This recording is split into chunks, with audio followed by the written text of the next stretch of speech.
नमस्कार दोस्तों, study with Dev channel में आपका स्वागत है।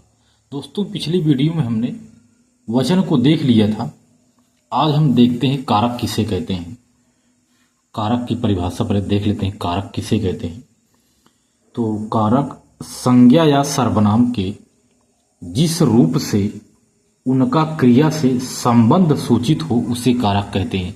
यानी इस संज्ञा या सर्वनाम में किसी न किसी प्रकार का क्रिया से संबंध होता है, इसे ही कारक कहते हैं। कोई न कोई इसमें संबंध जरूर होता है। हिंदी में 8 प्रकार के कारक हैं तथा कुछ विद्वान कारक को परसर्ग भी कहते हैं। कारक 8 प्रकार के होते हैं। कारक को परसर्ग भी कहा जाता है कुछ विद्वान के द्वारा। तो आइए देखते हैं कारक कौन कौन से 8 हैं, देख लेते हैं। कर्ता, कर्म, कारण, संप्रदान, आपादान, संबंध, अधिकरण, संबोधन। तो कर्ता की कुछ विभक्तियां हैं जिससे हम पहचानते हैं कि ये कौन सा कारक है, कि कर्ता कारक है कि कर्म कारक है, कौन सा कारक है। तो ने जिसमें कर्ता ने कर्म को करण से के द्वारा, संप्रदान के लिए, आपादान से यानी अलग होना से कि इसमें द्वारा किसी के द्वारा कार्य किया जाना, किसी के लिए यानी किसी को यानी किसी से अलग होना, संबंध काकी के यानी कुछ संबंध होता है, अधिकरण में और पर, 2 इसमें चिन्ह है, संबोधन अरे, हे, अहो, रे, इस प्रकार से जो भी शब्द देखने को मिलता है इसी इन विभक्तियों से हमें पता चल जाता है कि ये कौन सा कारक है। तो यानी आप देखते हैं, आपको दिखाते हैं, कारक के प्रकार पर चर्चा करते हैं। तो कारक किसे कहते हैं हमने देख लिया। तो कर्ता कारक पहला हम देख लें, कर्ता कारक किसे कहते हैं। वाक्य में जो व्यक्ति कार्य करने वाले के अर्थ में सूचित किया जाए, जो कार्य करता है उन्हीं के करने वाले के जो अर्थ सूचित किया जाता है उसे ही कर्ता कारक कहते हैं। यानी वाक्य में जो व्यक्ति कार्य करने वाले के अर्थ में सूचित किया जाता है। जैसे मुझे क्या कहना है, मुझे क्या कहना है, मैंने सारी पुस्तक पढ़ डाली, यानी सिर्फ अपने आप, सिर्फ अपने बारे में एक कह रहा है। ठेले वाले से सब्जी खरीदी, यानी ये स्वयं जिसमें जो कार्य करता है स्वयं उसे ही करता, यानी कर्ता स्वयं कार्य करता है जो उसे ही कर्ता कारक कहते हैं। इसके बाद देखते हैं कर्म कारक। उसमें तो कर्ता मुख्य था, इसमें कर्म मुख्य रहेगा। यानी वाक्य में क्रिया का फल जिस पर पड़ता है वह कर्म कहलाता है, यानी कर्म कारक। यानी कर्ता द्वारा जो किया जाता कर्ता, इसमें उसमें कर्म की प्रधानता थी, इसमें कर्म कारक में कर्म की प्रधानता है।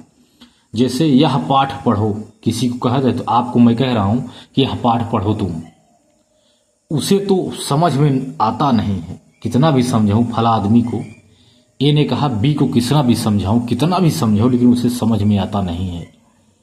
वह रोज ऑफिस जाता है, ये कहता है कि बी तो रोज ऑफिस जाता है, यानी क्रिया का फल किसी पर पड़ रहा है, इसीलिए कर्म कारक है।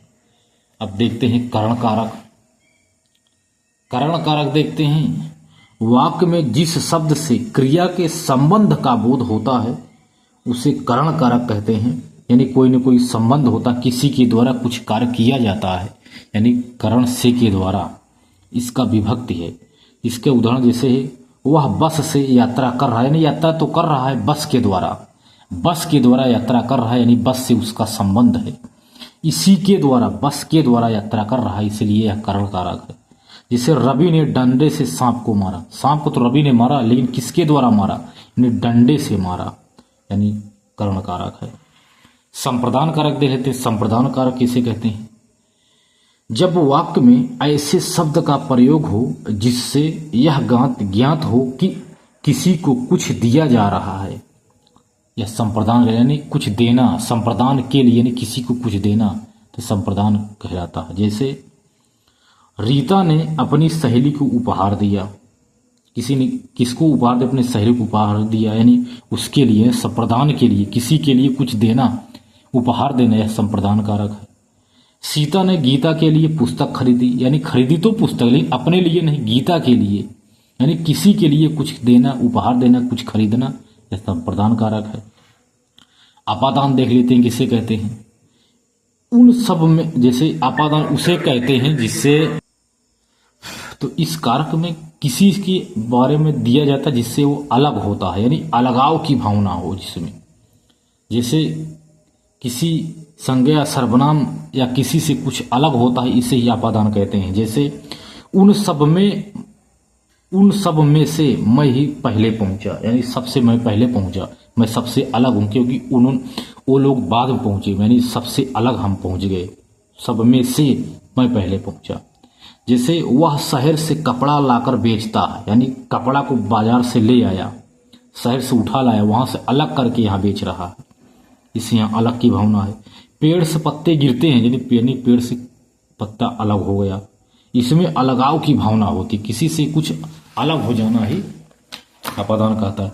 जैसे संबंध हाथ देते हैं, संबंध कारक, किसी अन्य के साथ संबंध का बोध होता है, यानी क्रिया हो, कर्म हो, संज्ञा हो, किसी के साथ कुछ संबंध जिसमें होता है, इसे ही संबंध कारक कहते हैं। जैसे तुम्हारा यहाँ क्या काम है, यानी संबंध है किसी से, तुम्हारा यहाँ क्या काम है जो आप यहाँ चले आए हो, तुम्हारा कुछ काम है ही नहीं जो यहाँ चले आए, तुम्हारा यहाँ क्या काम है, यानी कोई ना कोई संबंध है इसमें। यह कुआं कैसे सूख गया, इससे सूखने से संबंध है। यह कैसे सूखा, किस कारण से सूखा, इसमें किसी न किसी प्रकार का संबंध है। राधा कृष्ण का मंदिर है, यानी का की के, किस कारण से का इसमें आया है, का की के राधे संबंध कारक है, इसमें कोई न कोई संबंध है। अब देखते हैं अधिकरण कारक।